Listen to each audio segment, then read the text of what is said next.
New Thought Media Network proudly presents a weekly exploration of various spiritual practices with renowned spiritual authors, coaches, teachers, and Dr. Tracy Brown, RSVP. And now, here's Tracy. Hey everybody, welcome to Poetry, Prayer, and Practice. Of course, my name is Tracy Brown and I am your host. Every week, Tuesdays at noon Mountain Time, I get this great opportunity to reflect and then to share with you and others what it means to use poetry as part of your spiritual practice, how to recognize and utilize prayer, and really explore more deeply how we integrate spiritual practices, these and other spiritual practices, into our lives. And today I am really delighted because I always get to talk to very, very, very cool people. And today I get to be in conversation with Reverend Elisha Christopher. I could tell you so much about Elisha, but some of the things I might say, they would then just disappear and say, I'm not going to be on your show, Tracy. I'm just going to log off right now. So I won't tell you everything I know about Elijah, but I will tell you three things that come to mind. So number one, they live in Santa Cruz, California. And yes, I want you to be jealous about that. What a lovely place to live. Elisha is also the founder of the Synthesis Collective and the author of, or the creator of, a whole process called synthesis, which of course we'll talk about. And number three that I want to tell you about Reverend Elisha is that they are the person, when I think of who do I know who is living a most unique and magnificent expression of life, always Elisha comes up in the top three of that list. So hopefully that has made you a little curious. So I'm going to bring Elisha in. And welcome. Thank you for saying yes. And Yes. I just shared three things. Clearly, I was not reading the official bio. So are there any other things that you want to share with people so they have a sense of who you are? Yes, absolutely. First, I just want to say thank you, Tracy, for having me and for the beautiful intro already. Beyond being the founder and creator and synthesizer of the Synthesis Collective, I'm also the senior minister of the Center for Spiritual Living in Santa Cruz.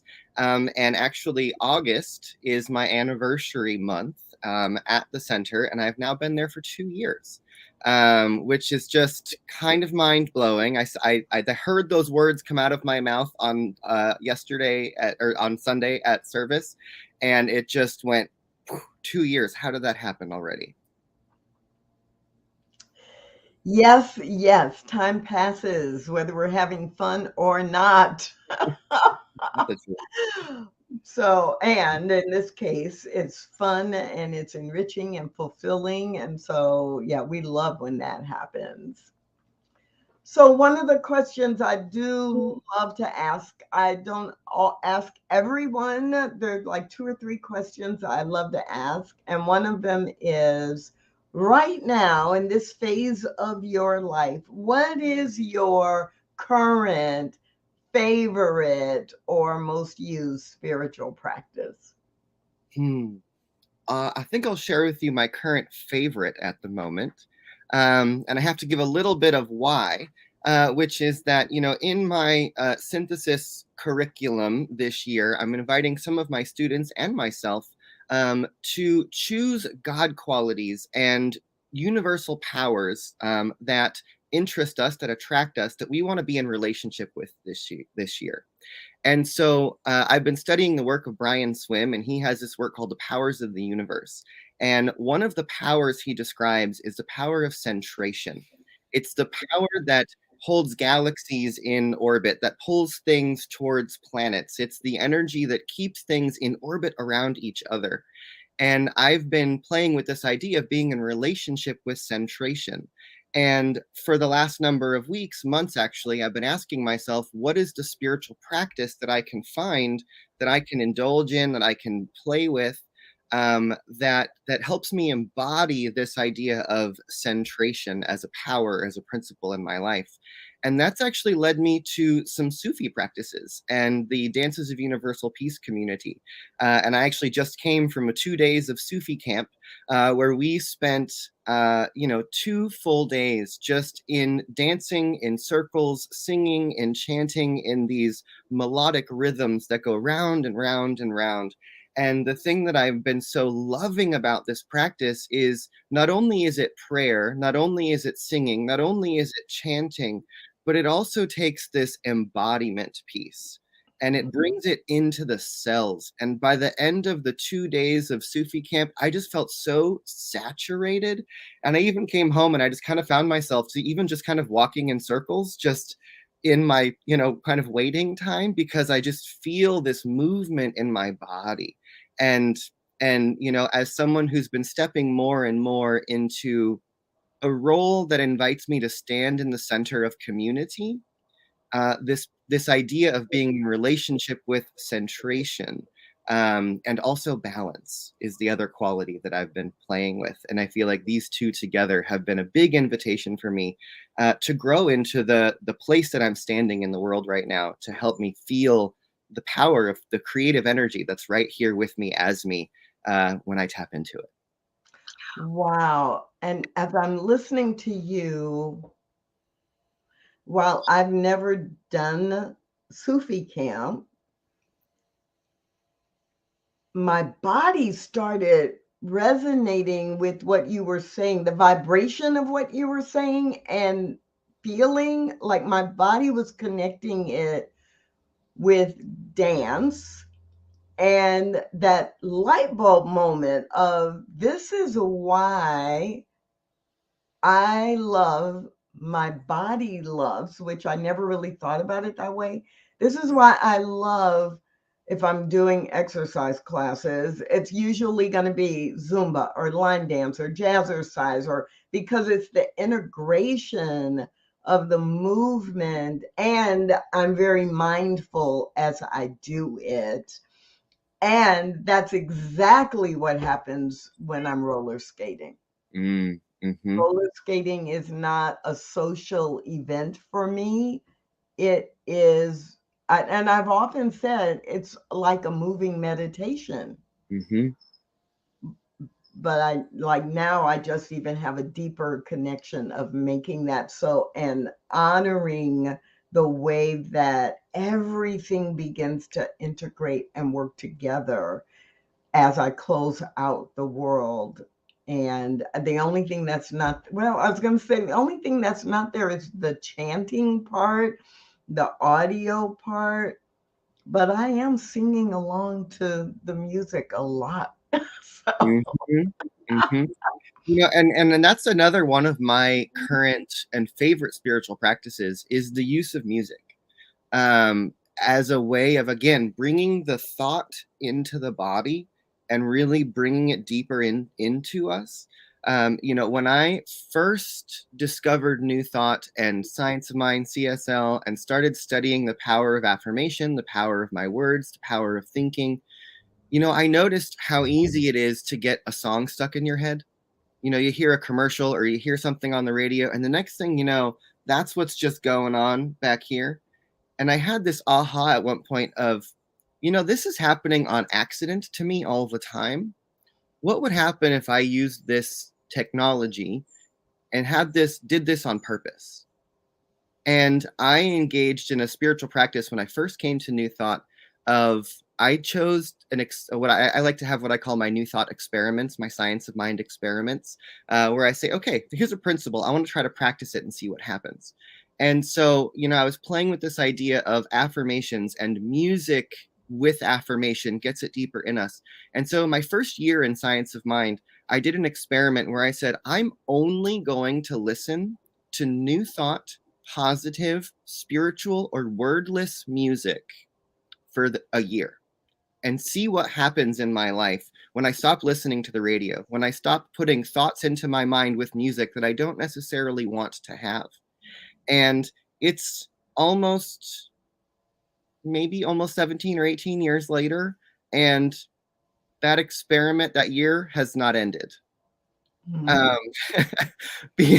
Because it changed my life so dramatically. And I'm someone who uses music, and I invite my students to do the same, to use music as an intentional tool to put the thoughts in our mind that we want to be having. So, I'm often listening to many of our New Thought, beautiful, amazing New Thought musicians. There's so much powerful music out there now. And even in the mainstream world, there's so much music that has these messages. And I find that I oftentimes will have a theme song for what I'm going through, and I'll listen to it on repeat. I'm also someone who has a remarkable tolerance to listen to things on repeat. I know not everybody does. My partner comments on that as one of my superpowers. Um, but what happens when I do that is that I find myself throughout the week, that song starts to play back in the back of my head. And it's louder than those voices of my past or my self-criticism or the worries or the little perseverative thoughts that want to run and round in my brain. I put this theme song in there, and it just becomes the earworm, the automatic thing that's going on default. And I'd rather have I am so blessed running around in my mind than, I wonder if I'm, doing everything right, or if I'm going to mess this up, or if I let somebody down. It's like, no, no, no, no. Let's put on repeat what I want to be thinking, not what I don't want to be thinking. And for me, music, again, brings it into that place of embodiment so deeply. A few weeks ago, I was in a conversation with a small group of people. I think there were 5 of us, and we were talking about music and how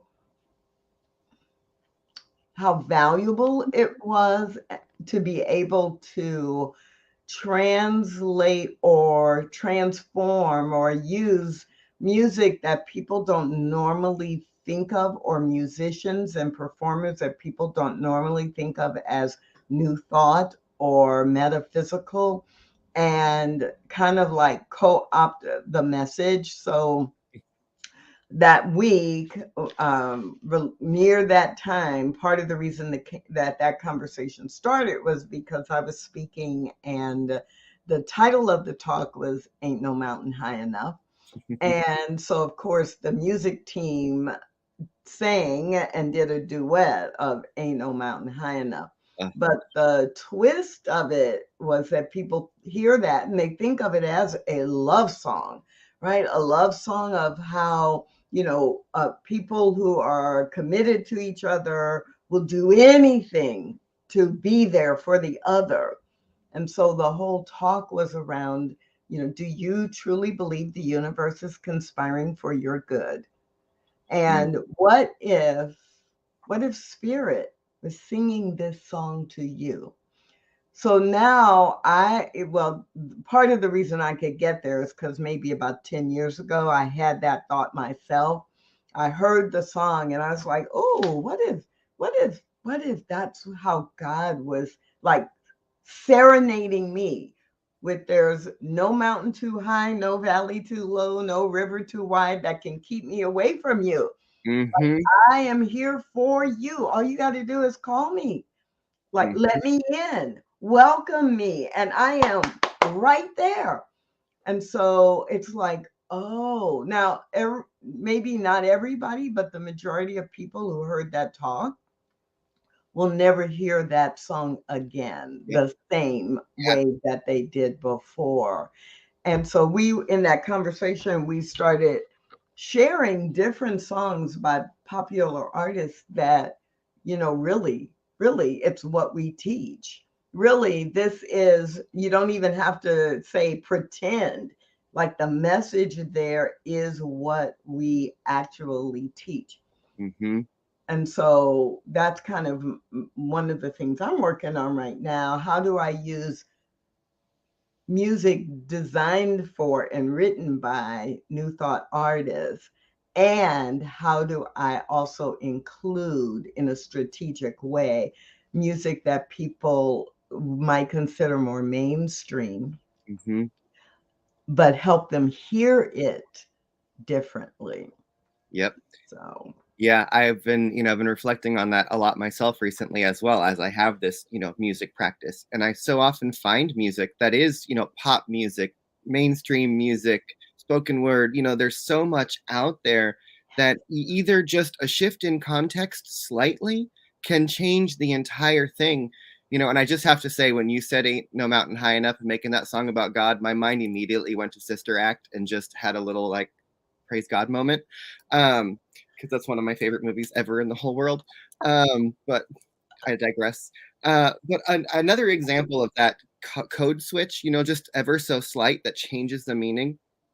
Just because it's just where I was this last weekend at the Sufi camp. Um, Someone read the poem by Mary Oliver. I'm forgetting the name of it right now, but it's, the one that ends, we all know, what will you do with your one wild and precious, human life? And the first few stanzas of that poem, say, and I'm going to paraphrase because I'm not remembering right now and I don't have it here, but something like, who is seeing the grass? Who is in the grasshopper? Who is, perceiving or whatever she's saying? But there's all these questions about who is it that's experiencing this moment right now? And who is a sound that in Sufism is associated with the name of Allah, the name of God. And so the person who was reading the poem said, I just want you to hear this as who is the one who is in the blade of grass? Who is the one who is perceiving the whatever? Who is the one? And the entire poem changed after that. And it was like, oh my God, this is a poem about God as life, as the one in this moment. And it just, again, just changing from the word who to who changed everything. now, when we finish this conversation, I'm going to go pull the poem up and read it out loud with this little tiny shift in consciousness. Mm-hmm. I'll be emailing you and telling you, like, don't be surprised if you get an email and it only has one word written 100 times. Like, wow, wow, wow. Yep. So then we all had a little "Who are you?" moment, looking at each Mhm. other. So poetry has the power to do that, whether we're shifting the context or not. Hence, why part of the focus of this show is to really shine a spotlight on poetry when we use it. Either we're writing it as a spiritual practice or when we're reading it and it invites us into a more juicier, more delicious spiritual experience. So you mentioned poetry. That of course triggered for me that's part of why I'm doing this show at all. Do you have a favorite poem or poet? I have a favorite poem that I actually want to read right now because, as you said, poetry takes us into that juicier, deeper place. And I have a poem that, again, another spiritual practice is, I have certain poems and readings and scriptures that I read every day, just as a reminder, as part of my get start, as part of my return of what my focus is, who I am, what I want to remember. And years ago, I found this poem on Facebook by a poet named Maya Luna. And the poem is called Chop Wood, Carry Water. And it spoke to me so incredibly deeply the first time I read it. And now I read it every day, and I read it in all of my classes. And I'll tell you another story about how I've used this poem after I read it to you. Great. So, Tracy and everybody who's watching this, wherever you are, just take a moment and take a deep breath, if you will, and just take in these beautiful words by Maya Luna, a poem called Chop Wood, Carry Water. When you sweep the floors, gather your daily regrets in the dustpan. Release them into the afternoon sun, and let the seeds of sorrow plant new dreams. When you wash the dishes, scrub away the debris of mind. Let every bubble reveal the emptiness of your original face. When you cook food, let your heart pour into every simmer and stir. Let every spice and kernel and grain contain your holy devotion to this brief human life. When you eat, chew your own love. Swallow the arms of the mother. Let them wrap around your belly with infinite compassion. Let every bite be an act of worship. When you bathe, let your hands become healers. Strip the body of its tensions and confusions. Pour the water of suppleness back into your bones. Baptize yourself into holy presence and let your skin drink the nectar of open delight. Let fingernails scratch open your tired old wounds until your wholeness is revealed beneath the static. When you walk, let each toe pressing into earth be a thank you note to the gift of ground. When you breathe, let each inhale be a love letter to God, and every exhale a blessing to the trees. You are a living prayer and magic in motion. The church of the ordinary is the secret of secrets. For it is in the tiny places that kindness lives. And this kindness is the doorway to God.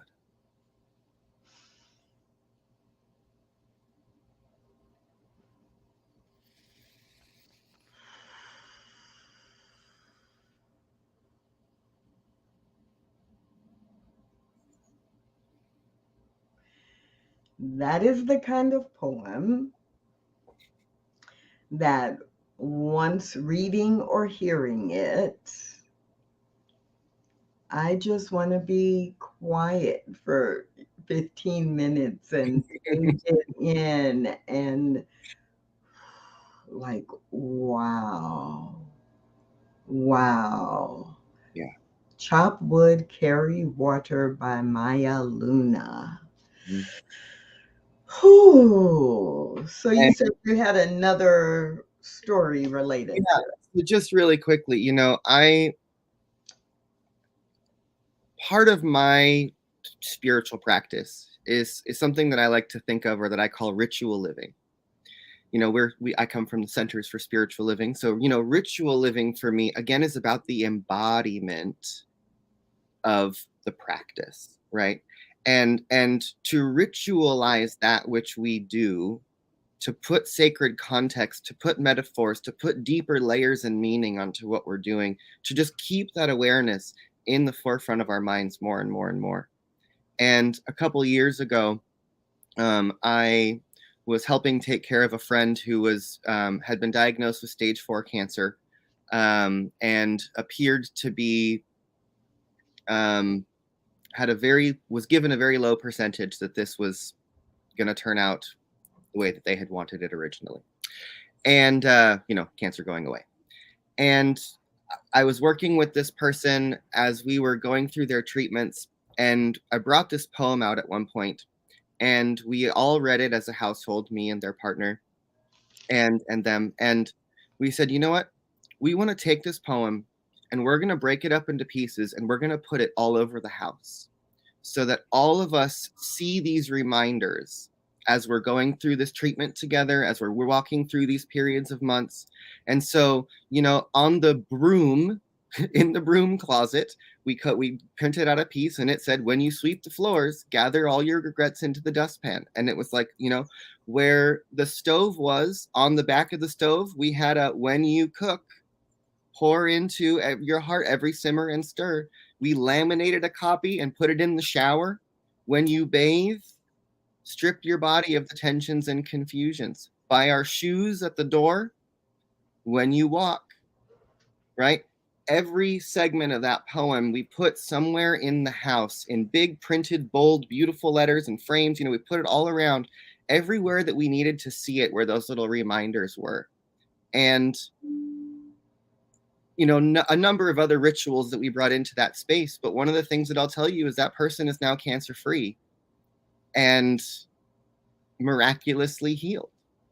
You know, and we all attribute it to this practice of constantly bringing to mind that the sacredness, that the healing, that the possibility is right here in this very moment. Even in the most mundane little things, it's right there. And when we touch it, that's where our healing power is. Wow. Wow. All right, so let me just take a breath and get back into this present moment, because I'm like, as I expected, any conversation that we have, like that touch, very touched, but also challenged for the integration between just thinking about what's being said to feeling it, right? And then wanting to hold on to it, not in a grasping way, but in a, like when I water the cactus and the soil is super, super dry, I know that it looks like the cactus, the soil's not taking in the water because it doesn't look moist right away. And so you can almost overwater, but what's happening in my mind, at least, is that the soil is like just taking it in. And then I realize, oh yeah, there's way more than enough water because it's like coming out the bottom. Take it in, absorb it fully. That's what I want to do. However, what I want more than that is I want to talk a little bit about, in the three things that I shared that I know about you, I mentioned that you have created this, or through you, there has been the creation of a process called synthesis, and that you're the founder of the Synthesis Collective. I know what that is, but if someone's hearing that for the first time, they're probably going, well, I know what the word synthesis means. And yeah, they talked a little bit about like embodying, and there's some similarity. But Elisha, what is the Synthesis Collective and what is synthesis? Great. Well, I'm gonna give a little bit of background, which will lead us into answering those questions. Okay. So you know, not everyone who's watching knows me. And one of the things you might also want to know about me is that I was one of the first recipients in Centers for Spiritual Living to receive a scholarship to ministerial school through the Regeneration Scholarship. Which is a scholarship fund that is created as part of the Centers for Spiritual Living that supports individuals who are, you know, under 40-ish who want to go into ministry to be fully supported in getting the education and moving through the path and in going that direction. And that's also just a little plug for Regen. If there's any young people out there who think you want to be a New Thought minister, there's a way to do that. And you know, so I received this scholarship into ministerial school in 2013. And I began my journey towards becoming a minister. That very same year, I was one of 12 individuals from across the country who were selected by the Gene Houston Foundation to be trained with and to work with Dr. Gene Houston, who is the founder of a philosophy of a teaching called social artistry. And Jean was approaching her 80s, and she recognized that many of her students were only a generation younger than her. And she really wanted to find a way to take her teaching, her philosophy, and infuse it into a younger generation and send it out into the world. And so I was rigorously and thoroughly trained and brought into a whole training of trainers program and a curriculum development program, working with Dr. Houston, reintegrating her work and presenting it in new ways. And what happened for me is that being sort of scholarshiped and selected by both of these organizations at the same time, and then being sent off on these trajectories of education and learning, by the time I got kind of spat out the other side of this beautiful integration process, science of mind and new thought and social artistry and the teachings of Gene Houston had synthesized in my mind to kind of become one thing. And along my studies, I came across a book called Roads to Truth, which is an anthology of the history of the New Thought movement, which is a wonderful book, and I highly recommend it. In that book, there's a whole section on spiritual laws, the spiritual laws that are at work here. And the author, Sherry Evans is the author, and she identifies 14 spiritual laws that are at work. You know, we often talk about the law or the law of attraction. There's 13 other laws we can talk about. And one of them that she names is the law of synthesis, which comes from literary philosophy. And it's this idea that says, anytime two seemingly different or opposing ideas are brought together, a third higher idea can be created that doesn't compromise either of the original two. And I saw that, and it just kind of like sparked something in my mind, where I saw these two philosophies that were not all that different, actually quite similar, but different in their own ways. These two philosophies, these two teachings, these two lines of study that I had been immersed in as sort of two overlapping circles that came together.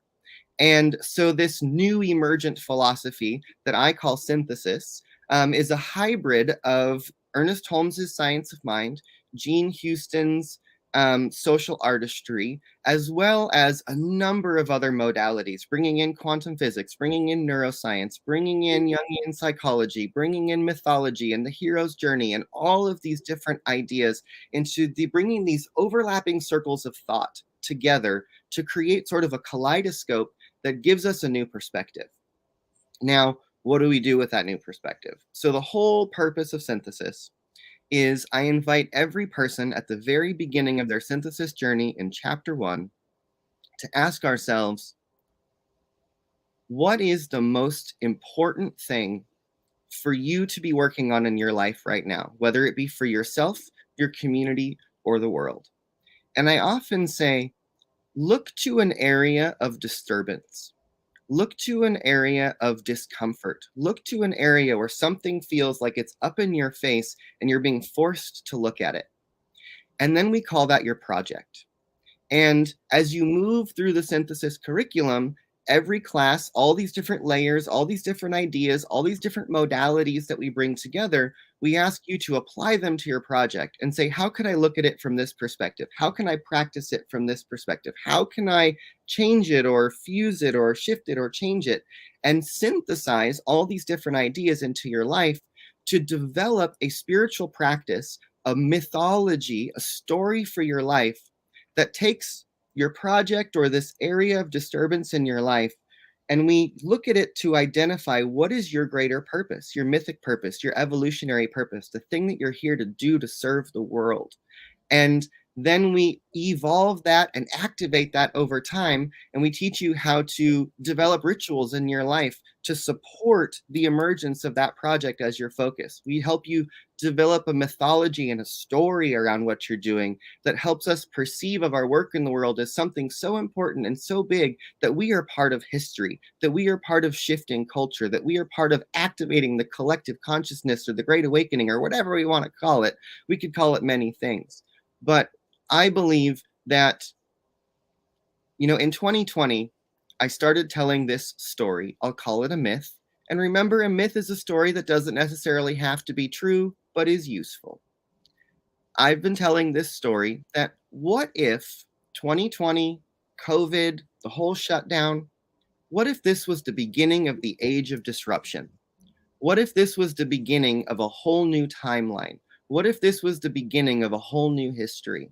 And we all had the opportunity to say, okay, if I'm here at year one of the next story, what am I going to do to participate in building that new story and choosing the direction that it goes? And, I'm 40 years old. I was born in 1983. I've grown up in a world that looks like it has a lot of problems, that looks like it has a lot of issues, that looks like it has a lot of stuff that needs to be fixed and solved. But I'm also born into a world that has now almost 8 billion people on it. And the thing that I believe is that if every single person in the world could look out and say, what in the world am I most disturbed by? What in the world am I most activated by? What in the world am I most challenged by? And then to look within ourselves and say, what are my gifts? What are my passions and my genius? And see where those two circles overlap. If every single one of us could look at the world through that lens of overlapping circles, what's wrong with the world and what are my gifts and how do those two things fit together? I believe that if 8 billion people could find their passion and call it a project, that every single thing that needs to be fixed, changed, solved, created, recreated, recycled, shifted, or changed in this world, we would accomplish it like that. Because there are people out there who have the passion to sit and listen with someone else. There are people who have the passion to come up with new ideas. There are people with the passion to grow food. There are people with the passion to dismantle systems that are not working. There are people with passions when we look out in the world and we see what activates us. And then we say, okay, what is this calling from me? And realize that everything is being handed to us by God as an invitation. And if we would just take that invitation, we could build a world that works. So for me, Synthesis Collective is a way of bringing together groups of people, pouring some new thoughts into our minds, finding what our projects, passions, and purposes are, activating and awakening those for ourselves. And then also we're starting to build a network of people who you have passions. There's other people in the world. There's other people in Synthesis who have similar passions or projects to you. And so the collective piece is about building a community of people who have projects and passions that we can start to network. We can start to link up. We can start to take our individual projects and build collective projects. And collective projects can become movements, can become waves of change, can become great shifts in our collective story. And so synthesis itself is the philosophy, the teaching, the hybridized synthesis of multiple different modalities all brought together to help us create a new thought, a new perspective, a new way of seeing.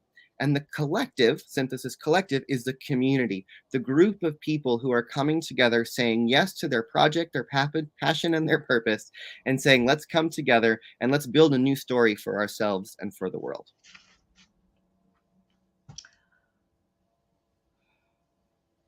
Yes.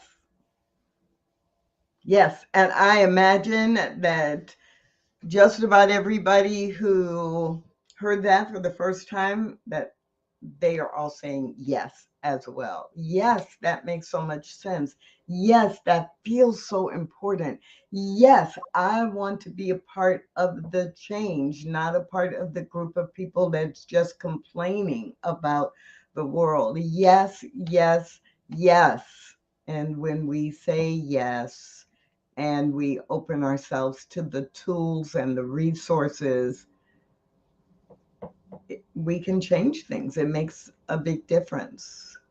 Yeah. So you mentioned, well, you described there's a curriculum. So you have integrated all of these different things you've been exposed to and that have inspired you, and then have developed a curriculum. What does that look like? Um, if I'm saying, I think the Synthesis Collective is going to be my new tribe, what's that process or curriculum look like? Yeah, thank you. So, I've divided the classes into what I call chapters. Also because I think I'm embodying my way through something that's going to become a book eventually. So, I'm physically walking through teaching this material, but these are the chapters that are developing into something more, and also sort of the chapters of our lives as we move through this work. So the class is broken up right now into a series of 5 classes. It all starts with chapter 1, which is a 9-week class. It's the intro to synthesis, and you get pretty much the whole teaching. You get the whole practice, all the basic concepts, all the basic practices, the overview of the philosophy, and that's a 9-week class.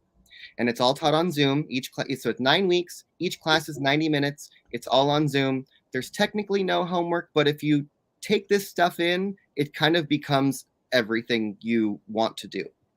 Um, and so chapter 1 is the intro. And then basically every 1 to 2 weeks of chapter 1 opens up into another class where we go deeper into the content, where we explore the terms, we explore the embodiment, we explore the practices on a deeper level. So chapter 2, we take this idea that we call ritual living. It's another 9-week class, and we deepen into developing a context of ritual for our lives around our project, around our purpose, to help us stay focused. Chapter 3 is another 9-week class where we work with a concept that Jean Houston brings forth called the entelechy, which is about the lure of becoming, or as Ernest Holmes would say, the presence that goes before us, that makes the way easy and clear. That there's a portion of us that is calling us. There's a version of us that's calling us always. And I say that they say, come be me. It's the one that's pulling on you through your dreams, through your desires, through the things you want to be, become, and see. And so we court that presence. And then chapter 4 is where synthesis slows down, because we've taken in the content, we've taken in some of the practices, and chapter 4 is where we start to get into the mythos, into the hero's journey, into working with archetypes and building a bigger story for yourself around who you are in the world and what you're doing. And so that class is 9 months, and we meet once a month, and then you get put into a small group that meets once a week. Once you've been through chapters 1, 2, 3, and 4, you are then eligible to enter chapter 5, which is what I think of as the Synthesis Mystery School. Chapter 5 is ongoing. That group meets once a month. They also have mastermind groups, and that's the place where synthesis will collect. As people come through the classes, chapter 5, the Mystery School, will continuously get larger, and that's where you become part of the collective, where you get to be in the greater movement, in the greater community. You get to see the other people's projects and start to build connections in that deeper way. So 4 and 5 is where you really start to deepen into being a community. Chapters 1, 2, and 3 are really about getting the information, the practices, the ideas, naming your project, finding your purpose, and then we just go deeper and deeper and deeper as a community and with practices and the philosophy. Wow. So what kind of feedback have you gotten from people who are already in the cycle? Because this is not something you're just starting. You've already been doing this and developing this and executing on it. So how, just a little bit of context, right? So this show is poetry, prayer, and practice, and it is all about helping people recognize different ways that they can integrate their spiritual beliefs into the way they live their life. So for me too, a lot is how do I help people embody what they know and what they desire into how they show up in the world. So the question really is in this framework of people who have been diving into the synthesis curriculum. What kind of feedback are they giving you about how their lives are different now compared to when they started? Yeah, thank you. I'll tell you that there's kind of two camps of people that I've seen kind of coming into synthesis. One is a lot of folks who are already involved in New Thought or metaphysics or, Science Mind, Centers for Spiritual Living, those sorts of things. And then there's folks who are coming in who have none of that background at all. And the thing that I've been loving is that I see it landing on both sides, right? It's like there's this accessibility to the language, to the terminologies that we use, And one of the things that I want to say is there's really nothing original in synthesis. It's all bits and pieces. But one of the things that I've heard from a lot of people in my courses is that, you're taking all of these things that I'm familiar with, that I've heard of, that I've known and I've understood, but we've stitched them together in a way that really allows for this deeper embodiment to show up. And what I'm seeing is that people are bringing idea deep into purpose, feeling, and then moving things into the world, seeing things shift and change. And, especially the pieces about ritual living and developing a relationship with this part of ourself that's calling us.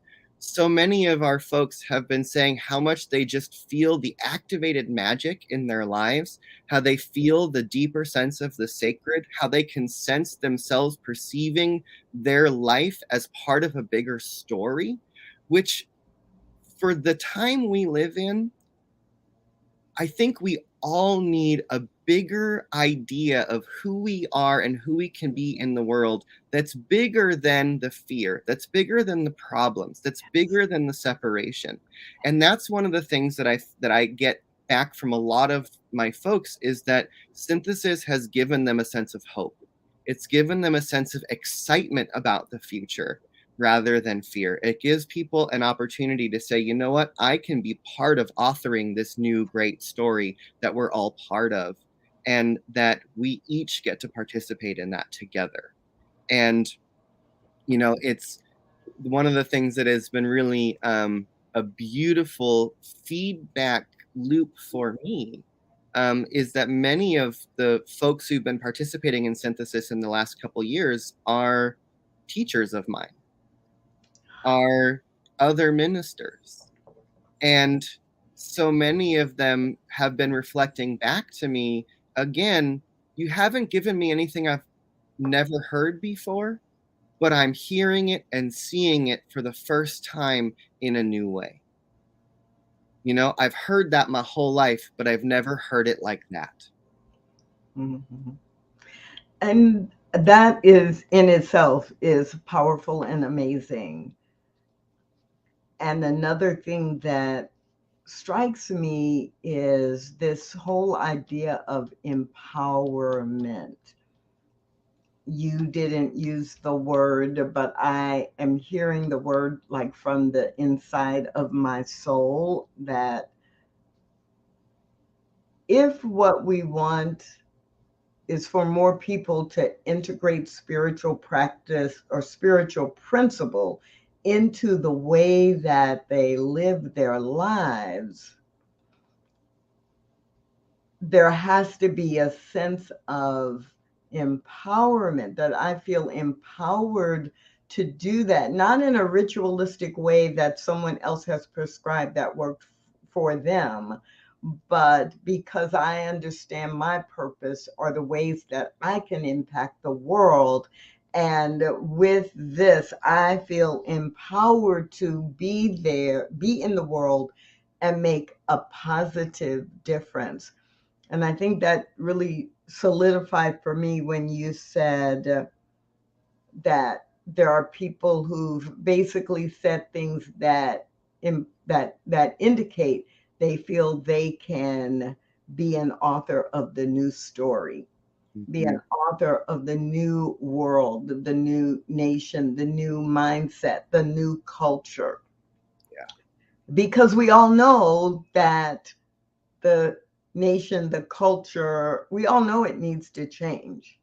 We want it to change, but it sounds like this integration of spiritual principles, spiritual practice into the way that you simply show up is about being a part of demonstrating the change, not looking to someone else to do it. Yep. And it brings me right back to one of the last lines of the poem I read, which is, you are a living prayer and magic in motion. Right? And when we find our purpose, when we find our passion, and we ritualize our life and our story around that thing, we become a living prayer. We become the place where the magic happens, where the shift happens, where the change happens. Right? And as also part of that empowerment piece, I just want to add this, that, my educations were gifted to me. I was scholarshiped by Regeneration through Holmes Institute, and I was fully supported through getting to study with Jean, who, requires much access to get to this person. And I was so gifted the opportunity to be there. And so I offer synthesis under this idea that I have coined that I call equitable giving, which I think of as kind of emerging out of the idea of the gift economy, which says, I freely give this, but it's not free. I invite each person to decide for themselves what synthesis is worth to you within your means, within your ability to give, and that you can take the class and then you get to decide what you pay for it, how much you pay each week, or how much you pay for each chapter, because I want to make it available. I want to be equitable. I want to gift back that which has been given to me, and I also want to be well rewarded for doing it. But what happens is that for some people, $10 a week might be a big stretch, and for others, $100 a week is a drop in the bucket. And when people give within their means based on what they feel they're receiving, it balances out. Those who give more give in the place of those who aren't able to give as much, and everyone's cared for, and everyone gets to give from their own level, but everyone gets to receive the same thing. And so I just want to add that as part of the empowerment piece of, like, if you don't think you can afford it, guess what? You can. And just be willing to receive, and then be in the mutual exchange of giving. Beautiful. Repeat the last line of Chop Wood, Carry Water. The whole last line is, you are a living prayer and magic in motion. The church of the ordinary is the secret of secrets, for it is in the tiny places that kindness lives, and this kindness is the doorway to God. We're going to end right there, because that is such a powerful reminder of who we are and who we can be, both who we are and who we can be. So thank you so much for being with us. And everybody, please, if you have questions about synthesis, or if you just want to connect with Reverend Elisha, please go to synthesiscollective.org. Oh, thank you, my friend. It is always a pleasure to be in your presence and just to share in space and time with you. I love you. I love you. And everybody, please remember to mark your calendars for every Tuesday at noon Mountain Time for poetry, prayer, and practice My name is Tracy Brown. I am so delighted you're able to be with us today, and I hope to see you many Tuesdays to come. Thanks so much.